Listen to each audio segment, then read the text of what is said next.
কলার মোচা কয়েক ধরনের ডাল একসাথে মিক্স করে চিংড়ি মাছ দিয়ে রান্না করলে অনেক মজা হয়।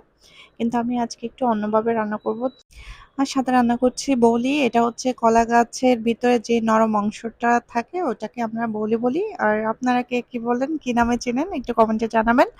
কলার মোচার বড়া যেটা বানাচ্ছি ওটা হচ্ছে ভাত দিয়ে খাবো, ভাত দিয়ে খেতেও ভালো লাগে, আবার বিকেলবেলা সবাই যখন বসে গল্প করি চায়ের সাথেও খুব মজা লাগে। কলা মোচা বড়ার যে রেসিপি ওটা আমি অন্য কোনো দিন আপনাদের সাথে শেয়ার করব।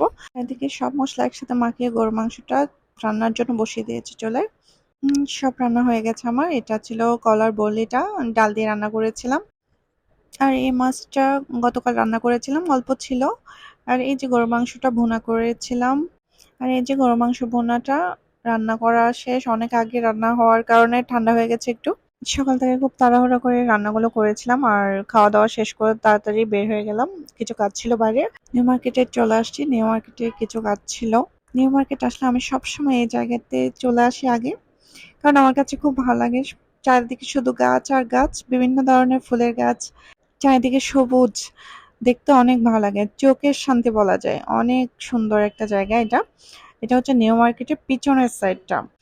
আমি সবকিছু ঘুরে ঘুরে দেখছিলাম আর ভিডিও করছিলাম।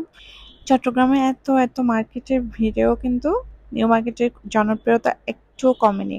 সেটা কেন বললাম, বলছি। আমার এক আন্টি আছেন যিনি সবসময় যে কোনো কিছু কেনাকাটার জন্য চলে আসে সোজা নিউ মার্কেট, কিন্তু ওনার বাসা থেকে অনেক দূরে হচ্ছে নিউ মার্কেট। চলে আসছে বাসায়, চা বানালাম আর সাথে বেলা বিস্কিট। বেলা বিস্কিট দিয়ে চা খেতে কিন্তু দারুণ লাগে। চায়ে বিস্কিট ডুবিয়ে খাওয়ার যে মজা, যারা আমার মতো বিস্কিট ডুবিয়ে চা খান তারাই বুঝতে পারবেন। অনেকে হয়তো বলবে এখানে, হাই হাই, এটা তো ক্ষেত। জি, আমি বেলা বিস্কিট ডুবিয়ে চা খেতে পছন্দ করি, খুব মজা করে খাই এটা আমি। কি স্বাদ! আর কিছু লাগে বিকেলে চায়ের সাথে? কিচ্ছু লাগে না, গ্যারান্টি দিয়ে বলতে পারি। যদি একদিন খাওয়া শুরু করেন তাহলে বারবার খেতে ইচ্ছে করবে।